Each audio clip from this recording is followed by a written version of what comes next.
Assalamualaikum dan selamat sejahtera. Saya masih lagi di hari terakhir Selangor Research and Innovation Expo. Saya dah bercakap dengan private sector, saya dah bercakap dengan pakar wayang kulit, saya dah bercakap dengan siapa seorang lagi, ILSAS, training, TNB training. Okay. Hari ini saya nak cakap dengan satu agensi kerajaan pula. Okay. Rakyat Malaysia banyak tahu dah, yang lain-lain semua famous lah kat sini. Hari ni saya nak bagi pendedahan sikit pasal agensi nuklear Malaysia, tuan-tuan. Agensi nuklear Malaysia ni bukan hanya buat bom nuklear, tak ada tapi sebarang teknologi yang berasaskan radiation, teknologi dan sebagainya.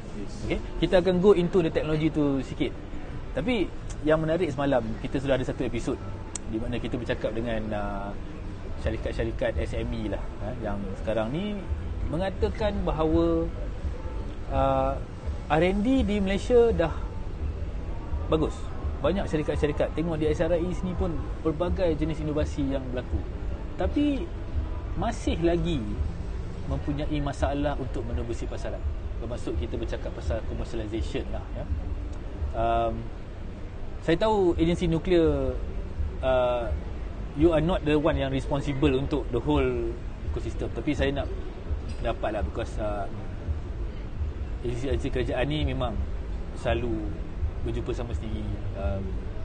Anda juga adalah suara kepada menteri, suara kepada yang di atas sana lah kan, pendapat masing-masing, industri masing-masing.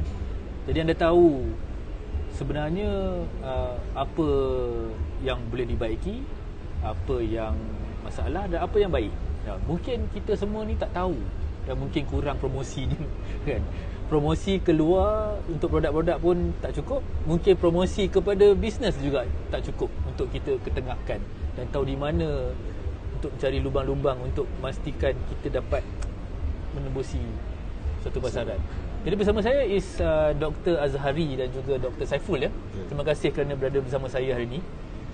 Mereka adalah teknologis.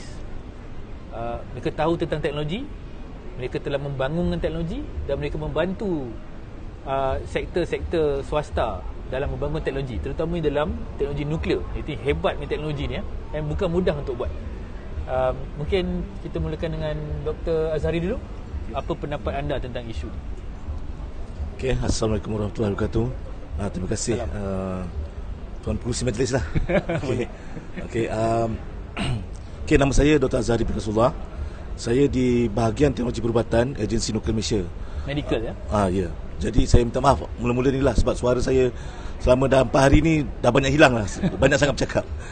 Okay, cumanya dari segi kata orang tu bisnes ataupun dari segi kita punya bagaimana kita penetrate the market, Agensi Nuklear Malaysia pada dasarnya kita bukannya lebih kepada untuk ke arah bisnes. Kita lebih kepada kita buat R&D. Kemudian bila kita dah mencapai target apa yang kita nak sampai TRL 9, kemudian kita akan transfer the teknologi to the market, to the company yang berminat untuk bekerjasama dengan kita untuk kita sama-samalah kita penetrate the market lah. Secara TRS 9. TRL 9. Itu apa maksudnya secara umum lah? Okey. Kalau macam contoh TRL 1 tu sebagai permulaan, mula-mula kita nak buat R&D. Permulaan development lah. Sehinggalah TRL 9 tu maksudnya dia dah bersedia untuk dipasarkan. Okey. So lebih kurang macam itulah. Jadi agensi nuklear sendiri yang akan buat development tu sampai ke TRS 9 ni dan akan kadang-kadang kita lihat sekiranya sampai ke tahap TRL 5 pun, sekiranya ada company yang berminat untuk sama-sama kerjasama untuk kita penetrate market, itu lebih baiklah. Sebab kita sekiranya company tu ada syarikat tu ada fund, ada capacity yang boleh kita penetrate the market, itu lebih bagus sebenarnya. Sama-sama kita bangunkan teknologi lah. Tuan-tuan, sebenarnya saya dulu daripada sektor otomotif, saya pun sebenarnya jurutera, dan saya pernah sama ada dalam bidang consultation ataupun bekerja sendiri dengan syarikat-syarikat dalam bidang R&D ni. Ini ada satu cara yang berbeza daripada apa yang saya sendiri pernah lihat. Sebelum ni kalau ada R&D, kita maaf sekali saya cakap lah tapi bila kita deal dengan government, kadang-kadang orang yang membantu kita ni bukannya orang dalam bidang kita atau tak berfaham kita punya bidang. Dia punya kerja adalah dia akan buat assessment kita punya proposal, dan berdasarkan kefahaman dia akan buat assessment sama ada benda ni boleh dibantu atau tidak layak untuk menerima grant ataupun loan apa semua. Tapi ini berbeza. Dan bagi saya mungkin juga satu inovasi yang kita tak pernah nampak sebelum ni, tak tahu pun sebelum ni, bahawa ada agensi-agensi yang akan membangunkan teknologi secara internal. Dan bila syarikat berminat, bergantung kepada fasa di mana pendidikan dan pembangunan itu dibuat, boleh menyertai, dan akhirnya mereka sendiri dapat hak untuk memasarkan produk tersebut. Betul. Kenapa kita tak tahu semua ni? Okey. Saya bagi peluang pada Dr. Saiful mungkin boleh pula. Okey, Assalamualaikum. Saya Syaiful Azwar daripada perkenalkan diri dulu daripada bahagian agroteknologi dan bioscience. Agroteknologi sains pertanian tapi lebih kepada bidang biotek lah, bioteknologi. Dan telah berkhidmat di Agensi Nuklear Malaysia ni dah 20 tahun. Jadi memang kita punya bidang tu sebenarnya ada 3 lah di agensi nuklear ni. Satu R&D, satu servis, dan satu lagi adalah lebih kepada pengurusan.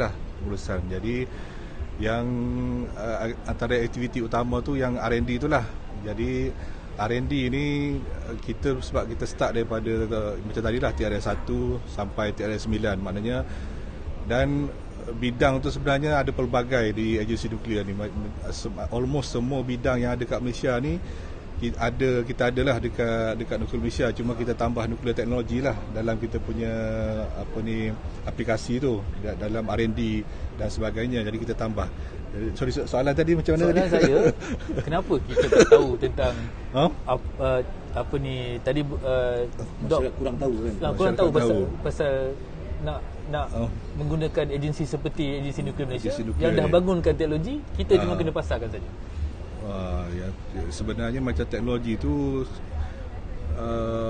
macam tadilah, bidang tu banyak bidang kan, pelbagai bidang ada apa semua tu. Jadi dan masing-masing punya bidang tu kita ada collaborator kita sendiri. Sebenarnya kita dah identify semasa penyelidikan tu, kita invite collaborator tu sebagai inilah, sama ada daripada segi sama ada pengguna akhir ataupun dalam R&D tu sendiri, kita dah invite pada peringkat awal tu sebenarnya. Jadi yang lackingnya saya nampak sekarang ni daripada segi mungkin yang akhir tu, yang sampai kepada pengguna akhir tu. Yang tu sebab tak semua tu, setengah-setengah tu mungkin dia pengguna akhir dia dalam bentuk servis. Jadi servis tu benda tu di-provide oleh staf Nuklear Malaysia sendiri, di mana contohnya servis dekat Petronas, yang dekat kilang-kilang cek kebocoran tangki dan sebagainya guna teknik nuklear. Jadi benda tu memang kita dah ada pengguna yang pengguna yang sedia ada pun dah establish lah. Tapi semua tu banyaklah collaborator yang akan bermohon bila buka teknologi. Setengah-setengah teknologi tu memang kira under promoted jugalah, macam yang tuan cakap tadi, apa semua tu, macam teknologi baru apa semua tu yang agak niche area. Setengah-setengah tu guna teknologi nuklear tu agak specialized lah. Dia punya pengguna tu pun very yang nak faham tu pun satu apa semua tu, maknanya sebelum transfer tu tapi nak faham tapi sebenarnya tuan, saya terang saya cakap, saya pun macam saya cakap tadi lah, saya pun pernah berada dalam sektor ni. Sekarang lah saya sektor konten kan. Masa saya sebagai jurutera dulu, tuan tahu, saya pun tak tahu. Dan saya pun bukan hanya tak tahu, tak pernah nak ambil tahu. Kadang-kadang saya pun fikir juga, adakah ini mungkin ialah bila kita dah terlalu sibuk sebagai peniaga ataupun sebagai jurutera, kita dah ada job yang secure, kita sendiri tak explore. Dan adakah ada perlu wujud satu titik pertemuan? Maksudnya pakar-pakar industri, pengamal industri perlu cuba ambil tahu dan improve di situ. Dan kerajaan pun sendiri mungkin kena ada mentingkatkan pasaran kepada mereka-mereka yang perlu tahu. Adakah perlu ada titik pentungan? Yang tu saya setujulah sebab biasanya dalam R&D ni kita ada satu dipanggil Valley of Death ni. Mana daripada R&D tu nak pergi kepada commercial tu dia ada satu gap lah. Ada satu gap yang dipanggil Valley of Death. Jadi dekat Valley of Death ni macam-macam lah. Dia punya cabaran daripada segi dana, daripada segi maknanya dana tak mencukupi. Jadi kita nak apa ni, daripada segi regulation dan pelbagai cabaran lah sebenarnya daripada segi pengurusan yang basic. Jadi kalau saya nampak yang kalau nak lonjakkan tu the basics tu, daripada segi pengurusan apa semua tu kena tip top lah apa semua tu. Maknanya kalau benda tu dipermudahkan, jadi kita sebagai researcher ni akan lebih mudah lah nak transfer teknologi tu. Saya tahu jadi, memang kalau kita nak bangun teknologi boleh. Okey, dari segi mungkin saya boleh bercakap dari segi promosi lah. Okey, macam kami di Agensi Nuklear Malaysia, kami di bawah Kementerian Sains, Teknologi dan Inovasi. Jadi mesti mereka juga ada yang program-program yang disusun untuk kami sertai. Contohnya seperti yang SRAE 2022 ni lah. Kemudian kita ada juga contoh jemputan daripada institusi pengajian tinggi, kemudian daripada sekolah-sekolah. Itu antara kita punya inisiatif kita.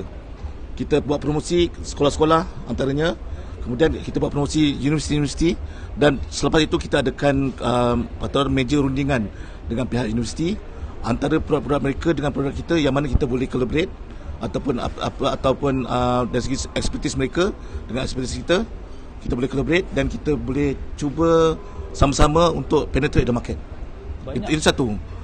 Yang promosi ni lah kadang-kadang kita kena explore. Contoh kita wawarkan kita punya promosi ataupun kita punya aktiviti dekat website. Contohnya website Mosti lah ataupun kemudian website Agensi Nuklear Malaysia. Tapi kebanyakannya macam yang pelayar internet ni mereka tak masuk dalam internet untuk tak agensi. Tak pastilah minat atau tidak. Tapi kita luaskan lagi kita punya promosi.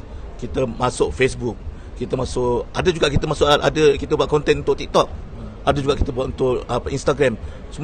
Semuanya salah satu kata orang tu untuk menarik minat at least pengguna ataupun mungkin para usahawan di sana supaya dapat maklumat, capai maklumat apa yang kita ada. Kemudian sekiranya mereka berminat, mereka boleh kerjasama dengan kami lah. Okey. Itu saja. Saya nak tahu, kita nak faham juga sebab tak tahulah bila saya tengok bila kita berjaya atas usaha sendiri, bila tak berjaya salah kerajaan. Kan? Saya nak faham dari segi promosi apakah nombor satu, besar tak bajet yang diberikan kepada agensi untuk tujuan pemasaran sahaja? Nombor dua, apa lagi kekangan? Ada tak kerajaan mengalami kekangan? Sebab kita pun nak faham juga daripada yang bawah-bawah ni kan. Kita dengar cakap menteri banyak sangat dia punya jawapan. Kita dengar sendiri daripada bawah. Apakah kekangan dihadapi?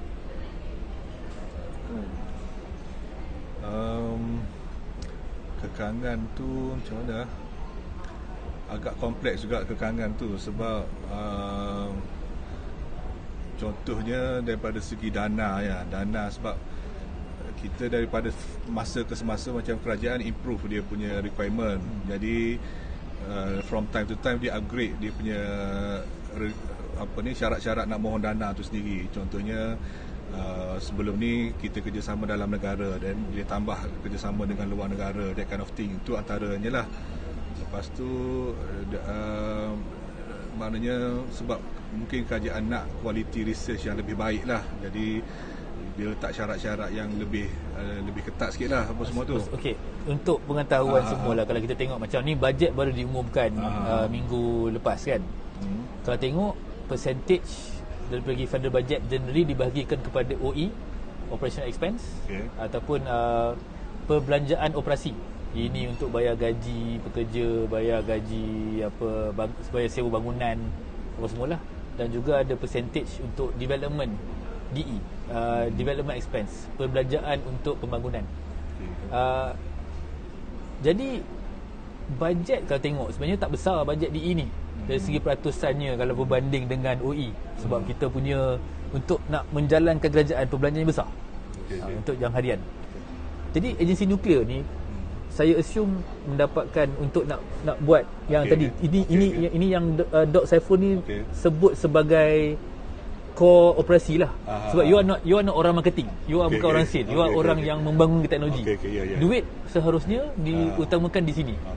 Tapi duit yang lebih ni adalah untuk promosi. Sebab adakah itu yang berkurangan? Sebab setengah tu macam setengah bajet tu dia ada bawah bajet pembangunan. Yang tu agak ni lah, smooth lah apa semua tu. Sebab setengah-setengah dana tu yang macam ni, dana bila kita nak buat R&D tu kita kena pohon apa semua tu. Sebelum ni kita pohon tu dalam bentuk yang tahun 2010 ke atas tu dia ada science fund. Jadi science fund tu pada masa tu agak mudah lah nak dapatkan dana untuk jalankan R&D. Tetapi sekarang ni kerajaan dah upgrade dia punya tu, sebab mungkin dia nak result yang maknanya nak research yang boleh dikomersialkan, maknanya higher chance to commercialize. Jadi dia memang sentiasa upgrade lah. Jadi bila dia upgrade dana tu, jadi dia punya requirement tu lagi tinggi lah apa semua tu. Yang tu yang tu salah satu je lah. Jadi kita agak lebih susah nak mohon dana tu sendiri. Ini yang saya mungkin dapat simpulkan di sini. Dengan isu-isu ekonomi yang kita hadapi sekarang ni. Negara menghadapi inflasi disebabkan perang Rusia ke minyak naik apa semua. Disebabkan COVID lagi, kutipan dana kerajaan pun dah berkurangan. Jadi kerajaan pun sekarang nak kena, kalau orang kata nak kena bedak betul lah, dan membahagikan-agihkan. Dan keperluan dan standard untuk mencapai KPI lah, agensi semakin lama semakin susah sebab demand daripada rakyat makin lama makin tinggi. Adakah tuan-tuan bersetuju dengan saya bahawa disebabkan kita punya core operation ni semakin lama semakin sukar, semakin berbeza dan duit semakin berkurangan, kita terpaksa memberi prioriti kepada core operation kita dalam kes agensi nuklear ni, mungkin kepada pembangunan ni lah. Jadi tak ada apa-apa ataupun macam mana kata promosi ataupun komunikasi dengan rakyat, komunikasi dengan syarikat-syarikat ni tidak menjadi keutamaan, dan sebab itu komunikasi berkurangan dan lebih ramai orang tak tahu daripada lebih orang yang tahu. Setuju tak dengan saya? Saya sebab kita punya operasi tu agak apa ni, luas juga sebenarnya. Ada juga projek-projek yang lebih dekat dengan rakyat, yang contohnya projek-projek MSI, Social Innovation. Yang tu projek-projek tu adalah projek-projek yang dah kira macam dalam kategori low hanging fruit, yang dia dah macam nak transfer terus kepada rakyat apa semua tu. Yang tu pun dijalankan mungkin dalam masa 6 bulan, mungkin ada setahun. Jadi ada juga projek-projek yang macam tu yang di bawah agensi inovasi inovasi bawah Mosti jugalah, salah satu agensi yang bawah Mosti. Jadi dana pun ada yang sampai ratus-ratus ribu, dan yang tu saya rasa lebih dekat kepada rakyat lah apa semua tu. Tetapi ada juga yang macam projek-projek yang kita buat dengan R&D ni yang lebih kepada long term. Long term tu mungkin 5 tahun, 10 tahun apa semua dia punya impact. Jadi yang ni yang mungkin kita rasa susah, agak panjang lah sikit lah nak transfer teknologi kepada pengguna. Kita ubah sikit pada proses ataupun cara agensi nuklear bergerak. Tadi Dr. Azhari dah cakap teknologi sampai TRX 5 ke 9 kita akan involve company. Company apa yang boleh apply, ataupun adakah projek ni berdasarkan kepada keperluan company, ataupun projek tu diusahakan dulu oleh agensi nuklear sebelum dibuka kepada syarikat-syarikat berminat?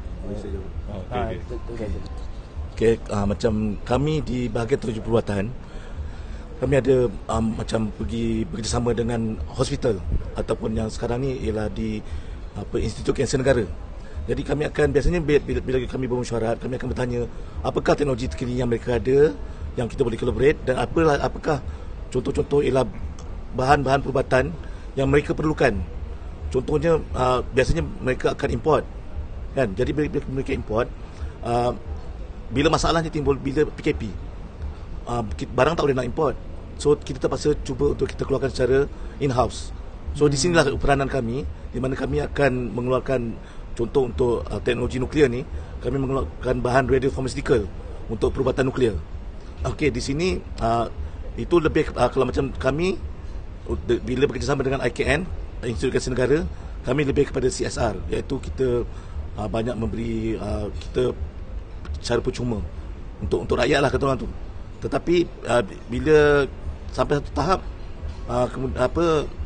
kita tak boleh nak bagi secara percuma saja, sebab kita pun ada kekurangan bajet kan. Jadi last kali kemudian kita perlukan syarikat yang akan masuk, kemudian kita akan sama-sama mungkin kita akan bagi-bagi kiranya secara persetujuan lah, kita bagi tugas. Syarikat ni dia lebih untuk pemasaran, kami lebih kepada pengeluaran produk. Itu antara kita punya fungsi lah. Berapa banyak projek dah dibangunkan melalui program ni? Oh, kalau ikut memang kita ada setiap researcher mempunyai satu projek. Kalau ada 10 researcher, 10 projek lah yang minimum. Requirement lah macam tu. Jadi kami ada macam seolah kita akan pergi kepada hospital, kemudian ada institusi pengajian tinggi. Contoh macam UPM, ada hospital UPM. Contoh macam UKM pun ada hospital UKM. So itulah antara yang kami akan yang dekat dengan kami lah. Sebab kami di bahagian teknologi perubatan. So bawah perubatan dah banyak dah yang dikomersialkan. So far kita adalah beberapa produk yang kita dapat pasarkan. Cumanya kami daripada CSR. Sebab untuk perubatan ni kita perlukan bajet yang besar untuk kita dapatkan kelulusan kata orang tu sijil GMP. Dia kena ada fasiliti yang betul-betul moden dan sesuai lah untuk pengeluaran produk perubatan. Bukan saja perubatan, dia perubatan nuklear. Bila kita cakap perubatan nuklear ni, lagilah dia punya standard dia lebih tinggi. Di sinilah juga banyak juga syarikat yang masuk. Kemudian mereka memerlukan modal yang besar. Contoh salah satu produk kami ialah Iodine 131 kapsul untuk perubatan thyroid cancer. Okey, yang ini sekarang ni kami dalam kerjasama untuk pengeluaran radiopharmaceutical Iodine 131 kapsul ni. Jadi syarikat perlu sediakan fasiliti lah yang sesuai. Sebab kalau setakat ni kita adalah di Agensi Nuklear Malaysia, kita boleh pengeluaran secara kecil-kecilan, mungkin syarikat boleh lah masuk. Tapi sekiranya nanti permintaan tinggi, kita tak boleh nak pasarkan kata orang tu dengan besar-besaran. Jadi syarikat kena buat di luar dengan fasiliti yang lebih besar. Yang itulah peranan syarikat lah. Mana kita lebih kepada kita transfer the teknologi. Tapi buat masa sekarang kita bantu dari segi dengan kita punya fasiliti yang ada, kita boleh bantu syarikat. Okay. Dari segi pertanian pula. Sorry, biotech atau apa ni dalam bidang pertanian ni, saya sentuh sikitlah pertanian. So, kebanyakannya kita buat research tu dalam pembiak-baka variety baru, contohnya padi baru, lepas tu yang maknanya yang lebih lebih tahan lasak, lebih tahan perlukan kurang air untuk ni, dan macam-macam lagi lah tanaman-tanaman lain. Dari segi biotech pula, sebenarnya kita sebab biotech tu lebih kepada macam production, kita cabaran dia agak berlainan sikit lah apa semua tu. Kalau dalam bidang biotech ni, cabaran utama ni sebenarnya sebab kita perlukan incubation center sebenarnya. Sebab kita sebagai jabatan kerajaan, kita tak boleh buat, mana kita nak transfer teknologi tu, kita tak dapat produce teknologi tu sendiri, mana kita kena transfer teknologi kepada industri. Industri kena pick up lah. Industri kena pick up. Jadi in between tu kita kena ada macam trial period tu macam kita nak kena ada satu incubation center lah. Jadi yang bila incubation center tu yang masalahnya, sebab kita Nuklear Malaysia tak boleh buat, syarikat tak boleh buat. Jadi kita ada yang tu kata dalam kategori valley of death tu tadi tu. Semua tu. Jadi yang tu yang kalau tak ada pertolongan daripada agensi kerajaan ataupun daripada higher authority dalam kerajaan, kita akan stuck lah. Sebenarnya itu adalah memang satu, bila nak kata incubation center ni, maksud tuan ni tempat untuk memulakan percubaan antara industri. Memang sebenarnya ini adalah satu isu yang kita hadapi sebelum ni. Pemikiran baru sebenarnya. Saya pun sebagai, saya pun ada syarikat saya sendiri kan. benda ni pun saya pun kena belajar pelan-pelan. Okey. Dulu kita jual dan beli, trading. Okey. Walaupun kita buat our own teknologi. Okey. Saya nak jual, saya boleh jual benda ni saja.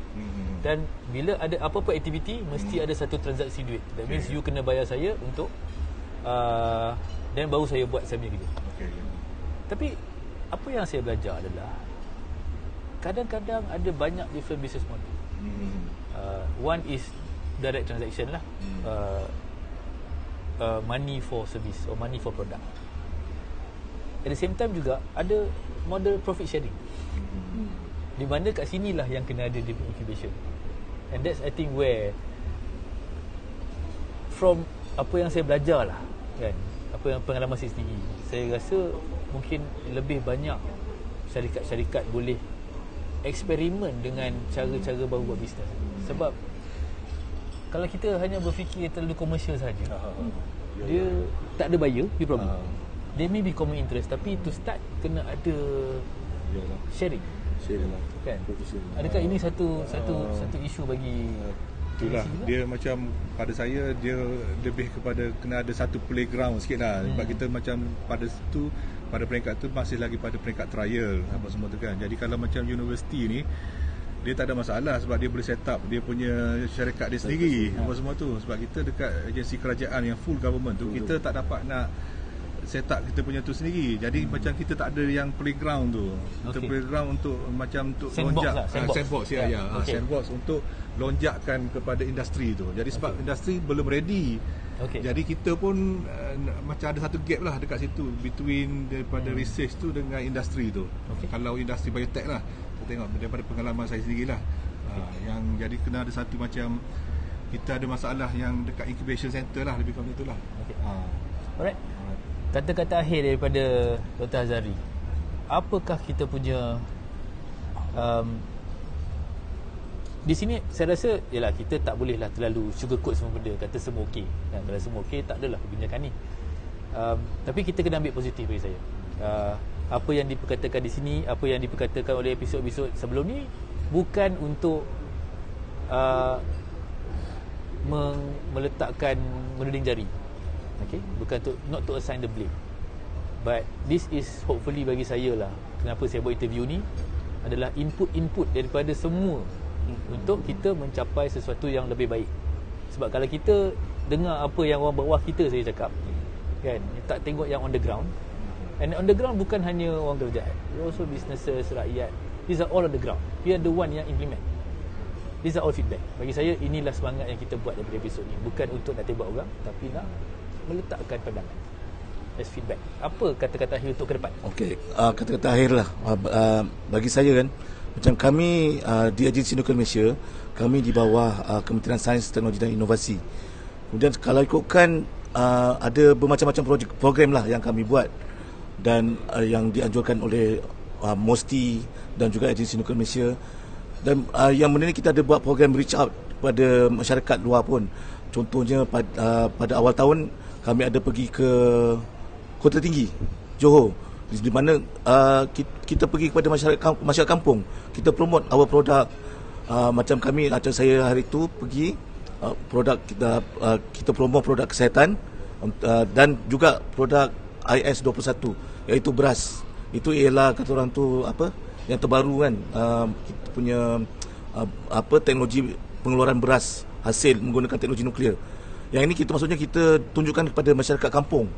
Jadi dia nampak, maksudnya dia nampak bila tengok nuklear je, bukannya bom nuklear saja, rupanya ada banyak teknologi lain lagi seperti perubatan, perindustrian, pertanian yang boleh digunakan untuk manfaat untuk rakyat sebenarnya. Sebelum tahu X-ray je kan. Sebenarnya orang tahu yang tu je. Tapi itulah maksudnya kita ada banyak program lah. Cumanya dan kita juga wawarkan dekat internet, dekat mana-mana inilah media sosial. Cumanya kata orang tu kena rajin mencari.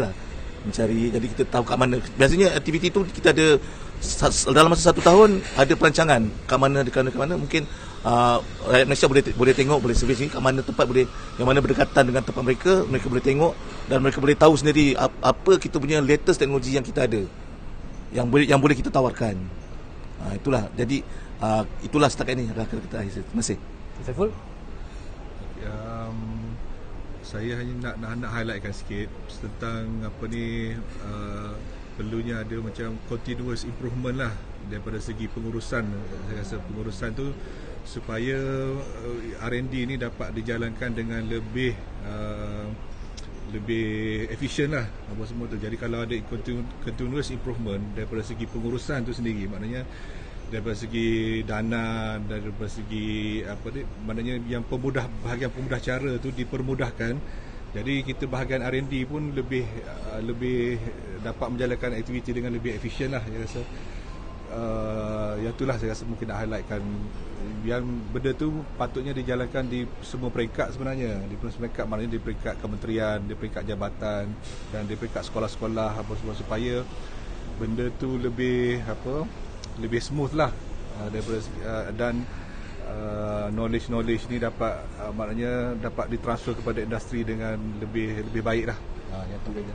Ya, tuan-tuan sini dah dengar. Ini pendapat daripada barisan kerajaan, agensi kerajaan, Agensi Nuklear Malaysia. Mungkin mereka tidak mewakili siapa-siapa di sini. Yang paling penting di sini adalah kita bercakap tentang R&D.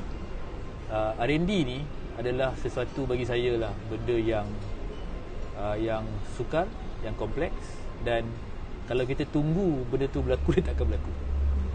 Jadi kalau tuan-tuan ingin berada dalam sektor ni, kalau nak salahkan government semua sebab tak cukup bagi tahu, tak bagi tahu, susah.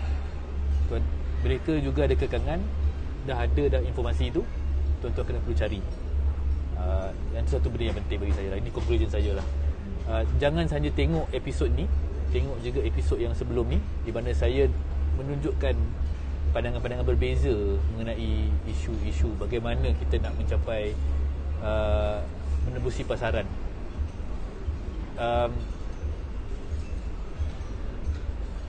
Conclusionnya bagi saya adalah government dah buat.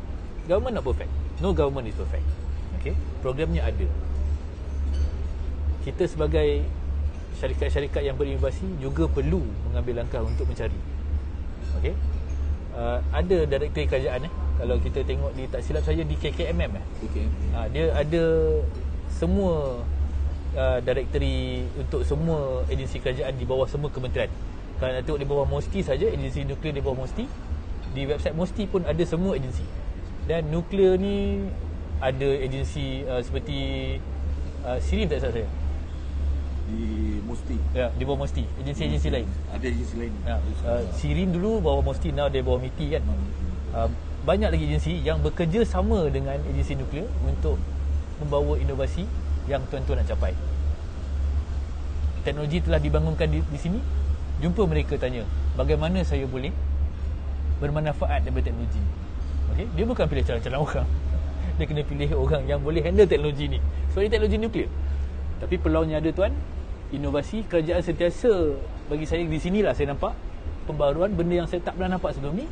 Bagaimana untuk membantu pengamal teknologi dan syarikat-syarikat teknologi di Malaysia. Jadi saya tinggalkan tuan-tuan dengan soalan, okay? Bukan dengan jawapan. Dengan adanya ekosistem ini, apa yang kita boleh buat untuk memastikan kita sebagai satu ekosistem ke depan? Adakah kita boleh buat keseorangan ataupun kita memerlukan semua untuk berganding bahu supaya produk-produk inovasi Malaysia dapat sampai ke pasaran dunia? Dengan itu, Assalamualaikum warahmatullahi wabarakatuh dan terima kasih kerana menonton.